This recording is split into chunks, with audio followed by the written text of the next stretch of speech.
Rusia lo sabe todo. Desconcertado ha quedado el presidente de Ucrania, Volodymyr Zelensky, luego de darse a conocer un ataque certero del ejército ruso con drones y misiles que terminó destruyendo por completo un almacén secreto ucraniano, donde se concentraban armas, municiones y equipamiento militar enviado por Occidente. Sin embargo, mayor fue su rabia cuando le informaron los detalles sobre la forma en que la administración de Vladimir Putin supo la ubicación exacta del almacén. Entonces, ¿cómo fue que el ejército ruso localizó con precisión el depósito de armas? ¿Qué hará Zelensky al respecto? Los detalles, a continuación. Si estás en El Salvador o vives en El Salvador y quieres participar de un encuentro con el J, aquí un evento que vamos a organizar, por favor escríbenos al siguiente número de WhatsApp.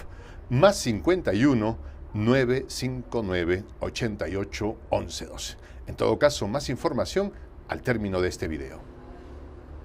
Está desesperado. Zelensky viene dando cabezazos contra la pared, ya que no puede dar crédito a lo sucedido. Y es que resulta que un joven de solo 22 años tuvo una participación decisiva de la destrucción de todo un depósito secreto de municiones de las Fuerzas Armadas de Ucrania. Según The Wall Street Journal, Maxim Leka, joven refugiado ucraniano que vive en Polonia, instaló cámaras de vigilancia a lo largo de las vías férreas por donde se trasladaba la ayuda militar occidental a Ucrania con el fin de conocer con exactitud su trayectoria. Sin embargo, lo inesperado para el mandatario ucraniano pasó, ya que la información recogida por las cámaras de Leka fue entregada nada más y nada menos que al ejército ruso, y este las cotejó con imágenes de satélite. Así, esto les posibilitó dar un seguimiento a los trenes cargados de armamento desde Polonia hasta el lugar exacto donde se ubicaba el almacén secreto ucraniano. De esta manera, con la información brindada por el joven ucraniano y las imágenes recolectadas por satélite, el ejército ruso ejecutó un ataque de alta precisión utilizando drones y misiles que desarticularon por completo el asentamiento bélico. Aunque no se precisaron los daños causados por el ataque, se sabe que desde Varsovia le ha suministrado a Kiev armas, municiones y equipamiento militar por valor de más de 3 millones de euros desde el inicio de la operación especial. Así, según el medio estadounidense, un representante de la inteligencia militar occidental reconoció que el procedimiento utilizado permitió a Moscú dirigir un ataque demoledor contra objetivos militares clave con un costo mínimo. Pero lo que no puede creer el gobierno de Zelensky es que todo eso haya sido gestado por un refugiado ucraniano que tuvo que huir de su propio país para no ser reclutado a la fuerza y ser utilizado como carne de cañón para defender las locas ideas de un comediante. Por ello, esto evidencia los verdaderos sentimientos del pueblo ucraniano ante el conflicto que tiene lugar contra Moscú, donde sus propios hijos pueden discernir de qué lado está la razón y la justicia, por lo que no escatiman en esfuerzos para derrotar el régimen de Kiev. Y es que el modo de actuar de Maxim Leka, quien fue capaz de brindar una información tan importante y decisiva al oponente de su país, es muestra del desprecio que sienten los jóvenes hacia el gobierno de Zelensky y las Fuerzas Armadas de Ucrania. Pero, ¿se trata de un caso aislado? Por supuesto que no, pues según información brindada por la agencia TASS, los combatientes ucranianos se movilizaron voluntariamente y crearon la organización clandestina Russian Kherson, así como también se infiltraron en las filas del ejército ucraniano y eliminaron un grupo de operadores de drones. Así, un comunicado de Russian Kherson catalogó de insoportable la situación en la región de Kherson, donde las Fuerzas Armadas de Ucrania mantenían aterrorizada a la población, matando indiscriminadamente a los residentes y destruyendo la infraestructura civil, razón por la cual penetraron sus filas para eliminarlos desde dentro. Por tal razón, la clandestinidad prorrusa en la región de Kherson se infiltró en reiteradas ocasiones en las filas de las Fuerzas Armadas de Ucrania y destruyeron el equipamiento militar ubicado en la orilla derecha del Dnieper. Además, eliminaron a oficiales del Servicio de Seguridad ucraniano que ejecutaban la movilización forzada de tropas.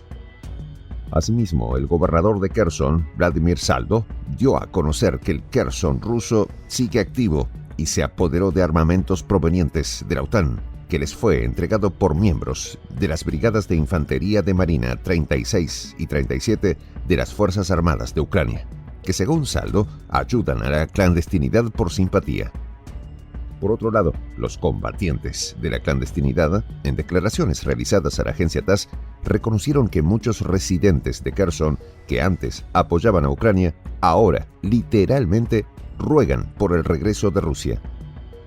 Y algo similar ocurre en Odessa, donde un voluntario de esa localidad que lucha con las tropas rusas declaró lo siguiente en una entrevista: "Luchamos contra el fascismo, la ciudad está esperando la liberación y su eslogan principal es Odessa es una ciudad rusa". De esta forma queda claro que es legítima la reacción de la población civil ucraniana, sobre todo considerando que han sido masacrados y utilizados como escudos humanos por el ejército de Zelensky. Razón por la que cada día hay más muestra de los sentimientos que se expresan en apoyo a las tropas de Moscú en el campo de batalla. Y es que para nadie es sorpresa que la operación especial de Rusia en Ucrania ha sacado lo peor de Zelensky y su ejército, pues noticias e imágenes dan la vuelta al mundo mostrando reclutamientos forzados, personas huyendo desesperadamente por las fronteras o soldados abandonando las trincheras y rindiéndose en masa. Al respecto, el abogado ucraniano Rostislav Kravets expresó ante una cadena de televisión que, según los cálculos de los especialistas, unos 100.000 hombres desertaron de las Fuerzas Armadas de Ucrania y citó diversos datos sobre el tema. En un artículo publicado por el periódico Le Monde, el subcomandante del batallón de la 5ª Brigada de las Fuerzas Armadas de Ucrania declaró: "Los nuevos reclutas no confían en el mando y los movilizados temen ser sacrificados por pueblos desconocidos", algo que sin duda evidencia la falta de compromiso con la causa y el país. Por su parte, Kirill Budanov, jefe de la Dirección General de Inteligencia de Ucrania, según The New York Times, se refirió al evidente desmoronamiento del ejército y catalogó como crítica la situación en el frente. "Estamos al borde del abismo. Utilicé todo lo que teníamos. Lamentablemente, no tenemos a nadie más en reserva", expresó. Mientras tanto, el capitán experto militar Vasily Dandikin, en conversación con el periódico ruso Lenta, manifestó: "Esta declaración de Budanov muestra signos de una división interna en las Fuerzas Armadas de Ucrania, lo que evidencia que las cosas están muy mal". De esta manera, queda demostrado que la división interna no es solo en las tropas, sino en el propio gobierno, donde el número de detractores de Zelensky aumenta exponencialmente. Tal es así que canceló su gira por la región ibérica, fundamentando que existe una situación muy compleja en el frente, pero en realidad sabemos que no es esa la única razón. Y es que está más que claro que el mandatario ucraniano no confía ni en su sombra y tiene miedo de ausentarse del país y que sus propios militares, ante el vencimiento del término presidencial del próximo 21 de mayo, puedan organizar un motín y declararlo como ilegítimo. Por ello, no cabe dudas de que las Fuerzas Armadas de Ucrania están debilitadas y divididas. No tienen apoyo de la población civil y el gobierno es el más corrupto del planeta, por lo que no es de extrañar que los militares se rindan o que los civiles colaboren voluntariamente con el ejército ruso, por lo que la derrota de Kiev en el campo de batalla es inminente. Una de las cosas que más me llamó, de hecho, poderosamente la atención de estar en El Salvador fue la cantidad, y es lo que se me sigue impresionando, la cantidad de gente con la que me encuentro, me saluda, me reconoce, me dice el J. Y la verdad es que estando aquí en El Salvador me siento literalmente en casa por la cantidad de gente con la que me encuentro, me saluda y que se sienten identificados con el trabajo que hacemos en Prensa Alternativa. Así que queremos conversar con ustedes, queremos encontrarnos, darnos un abrazo, hablar de proyectos, saber qué les gustaría que nosotros sigamos produciendo o comencemos a producir. Queremos reunirnos con nuestros hermanos de la patria grande aquí en El Salvador, ¿sí? Creo parte del sueño de nuestra América, el poder encontrarnos. Así que bueno, la idea está ahí, ya veremos cuántas personas somos, dónde nos encontramos. Para eso vamos a crear un canal de WhatsApp y las coordinaciones las vamos a hacer por este número que les estamos dando. Más 51 959 88 11 12. Bueno, espero poder verlos, darles un abrazo, hablar de las cosas que podemos hacer, grabar por ahí un programa. Bueno, las posibilidades son muchas. Un abrazo, Tupananchis Kama.